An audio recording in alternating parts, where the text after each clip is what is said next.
Jadi kalau kita kalkulasi nih, untuk donasi campaign ini bisa sampai 500 juta.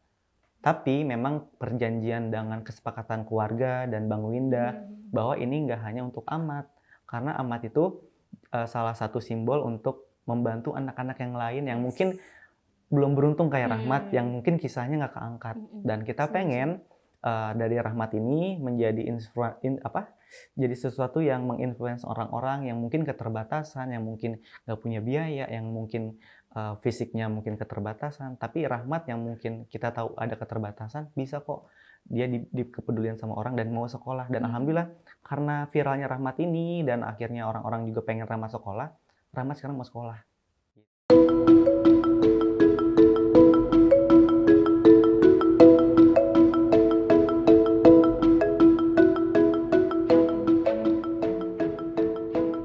Lanjut studi S2 susah. Kata siapa? Sini-sini. UHAMKA membuka kesempatan buat kamu dan siapapun untuk melanjutkan studi pendidikan S2 melalui sekolah pasca sarjana. Gak perlu khawatir, banyak banget program studi yang ditawarkan di sini. Jadi kamu bisa pilih dengan fleksibilitas waktu yang mudah. Yuk daftar!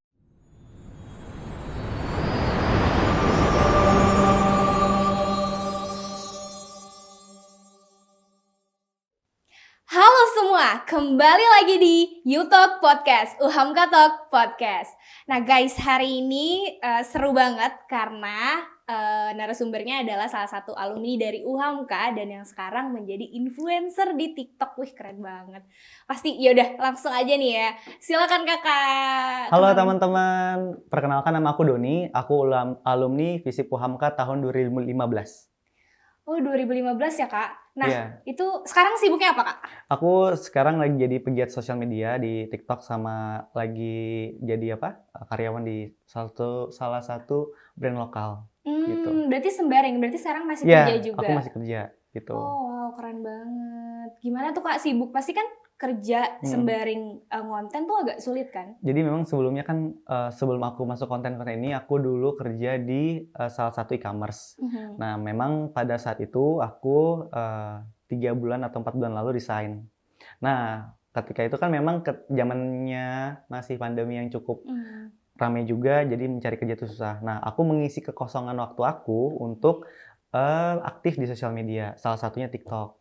Nah aku aktif di sosial media itu kurang lebih 3 atau 4 bulan ini gitu. Karena mungkin teman-teman tahu kalau misalnya yang tentang fashion Citayam Fashion Week ya.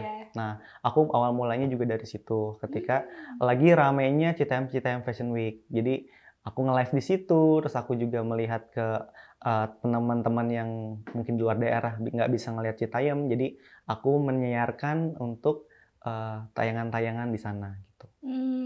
Tapi aku menarik deh kak, kalau kan kakak jurusannya FISIP. Iya betul. Memang arahnya ke sana kah? Karena kan udah belajar FISIP juga kan gitu. Betul.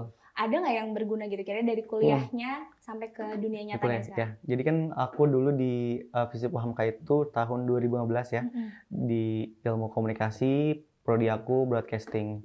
Aku memang waktu di kuliah nggak begitu aktif untuk broadcastingnya, tapi aku ikut organisasi, jadi HIMA, jadi BEM gitu kan. Jadi udah terbiasa dengan berkumpul dan melakukan kegiatan. Jadi kalau ditanya hubungannya dengan kuliah bermanfaat atau enggak, sangat bermanfaat. Aku bisa public speaking, aku bisa bikin suatu acara, atau aku juga beberapa kali ya bikin social community dengan teman-teman juga. Jadi menurut aku kuliah itu memang secara teori mungkin nggak terlalu berdampak ke dunia kerja atau ke sehari-hari, tapi itu pengalaman yang bermanfaat banget sih. Masya Allah, keren-keren. Nah kak, waktu itu kan sempat viral di TikTok karena salah satunya karena ada siapa? Konten. Okiboy. Ya. Nah boleh nggak diceritain awal-awalnya? Jadi memang kalau teman-teman perhatiin TikTok aku namanya Doni Rapu. Jadi aku sebelum ke Amat Boy atau Okiboy ini, aku ngangkat beberapa campaign. Jadi salah satunya itu aku bilang aku di Citayam Fashion Week lagi bikin konten. Terus ketika aku mau pulang, aku melihat ada salah satu kakek penjual buku mewarnai yang dagangannya sepi. Dan aku melihat kok ini bapak-bapak ini nggak ada yang beli gitu kan. Terus aku memang diam-diam sengajain untuk tidak berkomunikasi, dan aku melihat interaksi orang gimana ya ngelihat bapak ini, karena memang aku lihat namanya Pak Ali ini berjual buku, dia bilang gini, "Buku mewarnai 10.000." Dan itu kan teman-teman tahu ya di Citayam atau di SCBD kita bisa bilang itu kawasan elit gitu. Jadi, kita lihat lalu lalang banyak banget dan pada saat itu fenomena Citayam itu lagi rame. Jadi aku pikir, ya udah aku pengen menjadikan, fenomena kakek Pak Ali ini untuk dibantu, untuk dibeli bukunya. Aku bikinlah di TikTok, ternyata video itu rame dan aku angkat, untuk open donasi dari teman-teman yang minta gitu. "Kak, tolong Kak open donasi." Nah dari situlah aku bikin, beberapa part kalau mungkin teman-teman bisa lihat, untuk update tentang, Pak Ali ini. Jadi aku, dari donasi tersebut terkumpul 40 juta. Pada saat itu aku belum lewat Kitabisa gitu kan. Aku, open donasi dan donasi itu, setelah aku bikin beberapa part dan ngikutin kesehariannya, orang tuh jadi kayak interest gitu loh sama konten aku untuk berbagi segala macam. Nah, dari situlah aku awal mula, terjun di dunia, konten creator atau di TikTok ini tentang sosial. Jadi dari situ muncul yang fenomena kebakaran di Simpruk, kalau teman-teman tahu yang kebakaran warteg itu dan ya maksudnya kebakaran yang, daerahnya itu habis tapi salah satu warteg nggak kebakar karena sedekah. Nah, aku sebenarnya mau lebih ngangkat tentang, ayo nih memanfaat sedekah itu sangat berdampak buat, diri kita dan, kita nggak tahu rezeki orang kayak gitu kan. Akhirnya ya usut punya usut akhirnya saya aku bikin campaign lagi dan di situ orang makin interest. Nah yang ketiga, aku, bikin campaign untuk, bukan penjual buku, penjual tisu. Itu di Kota Tua dan itu posisinya aku cuman mau datang karena, di Kota Tua itu lagi peresmian kawasan baru. Ya aku nge-live kayak biasa, aku bikin konten dan ternyata pas aku pulang ini udah tua banget gitu penjual buku mewarnai tisu ini dan setelah itu aku videoin, aku tanya-tanya tinggalnya di Emperan gitu, tinggalnya dari Tasikmalaya dan setelah dari situlah aku bilang, "Bapak mau nggak nanti, nggak usah jualan di sini lagi, udah Bapak pulang aja, kita cariin untuk bantuan Bapak supaya nanti nggak usah di Jakarta lagi." Dan akhirnya kekumpul dana sekitar 120 juta gitu kan untuk campaign yang kakek Rohandi. Nah dari situ yang aku bilang hubungan dengan Amat ini karena aku beberapa kali bikin campaign orang tuh udah interest sama aku dan jadi kalau teman-teman juga suka nge-tag nih ke aku, "Kak tolong bantu gitu kan. Jadi aku ngeliat salah satu konten yang Amat Boy atau yang sering teman-teman bisa lihat itu di TikTok itu viral yang "Hah, apa?" kayak gitu-gitu kan pakai baju Oki. Nah, dari situ aku pengen cari tahu dulu karena kan rumahnya jauh, itu di Sulawesi. Dan aku coba verifikasi, aku coba validasi, aku cari tahu infonya dan alhamdulillah dapat video call sama si Amat gitu kan. Dan aku tanya, "Dari viralnya Amat ini ada nggak sih yang bantuin atau yang dapat bantuan?" Nggak ada. Cuman katanya dikasih 350.000 sama kaos-kaos. Nah, aku bilang, "Berarti belum dapat bantuan ya?" "Belum." Terus aku tanya, "Sekolah atau enggak?" "Enggak." Nah, akhirnya aku cari tahu lagi ternyata Amat ini adalah anak berkebutuhan khusus yang dimana dia agak telat untuk menangkap informasi atau bisa kita bilang keterbatasan inteligensi.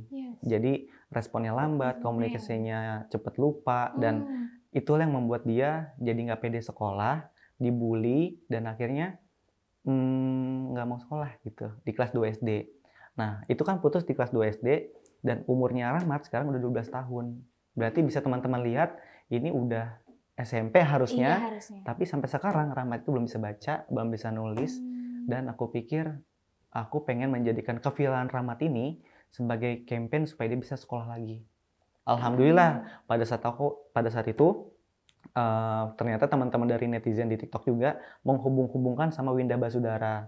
Nah, di Windah Basudara ini alhamdulillah juga dinotis dan Bang Windah sendiri mau charity. Pada situ campaign aku baru terkumpul sekitar 40 juta. Itu di luar Bang Windah ya.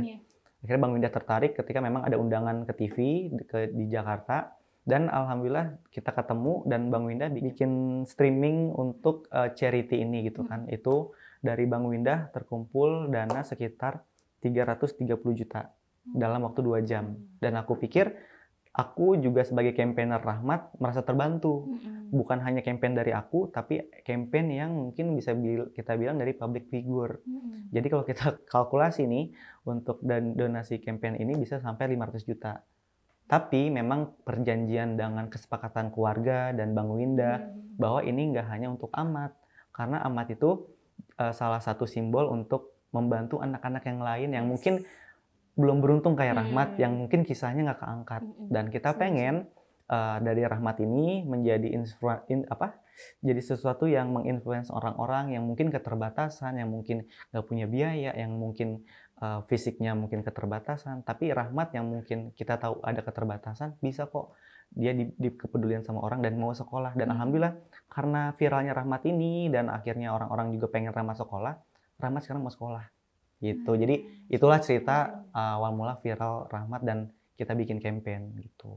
Dan terus ya Kak, berarti nggak cuma 3 tadi, banyak sekali kan pastinya. Betul. Dan sekarang juga Kakak udah open donasinya melalui kitabisa.com. Betul, dari kitabisa.com.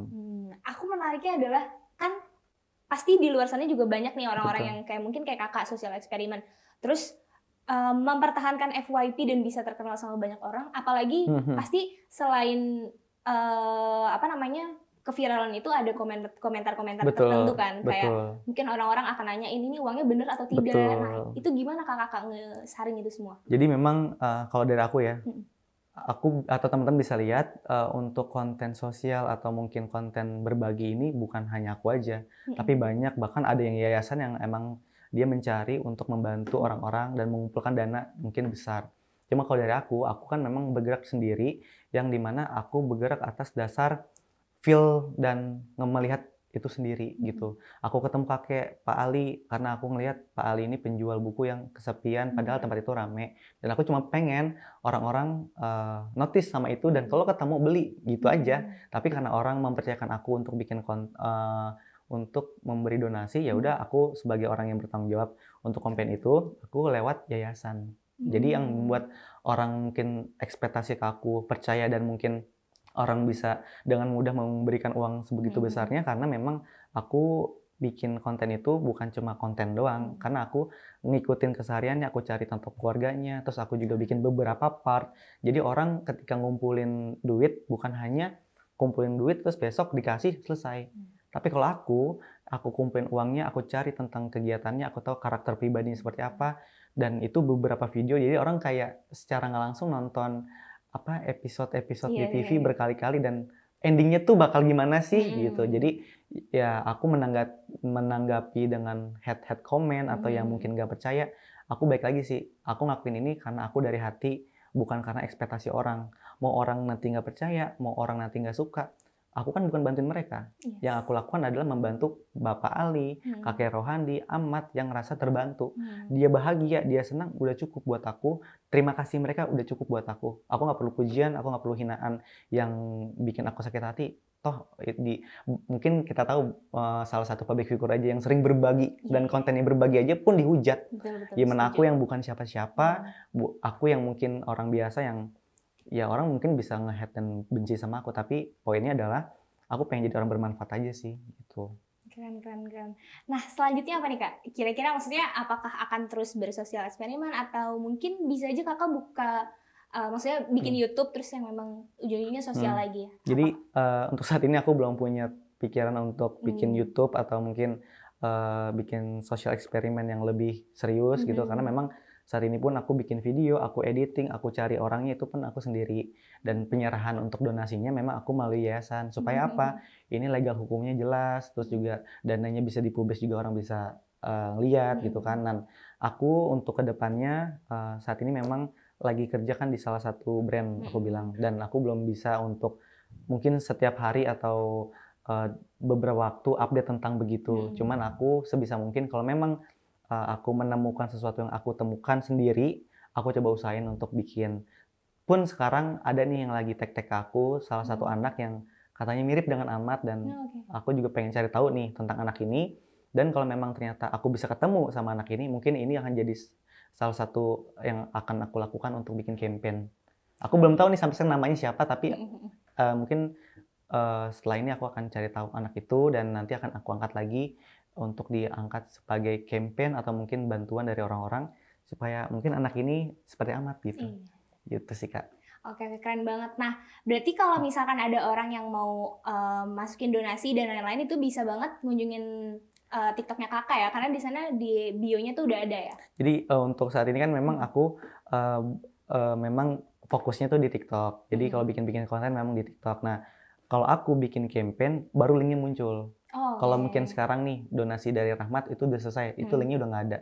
Jadi memang untuk kalau teman-teman mau donasi ya lihat aja konten aku ada nggak lagi yang aku angkat, ada nggak orang yang sedang aku bikin campaign. Kalaupun nggak ada, berarti linknya nggak ada. Tapi kalau misalnya ternyata ada satu sosok yang lagi aku angkat, teman-teman bisa langsung klik link di bio TikTok aku atau di Instagram kayak gitu.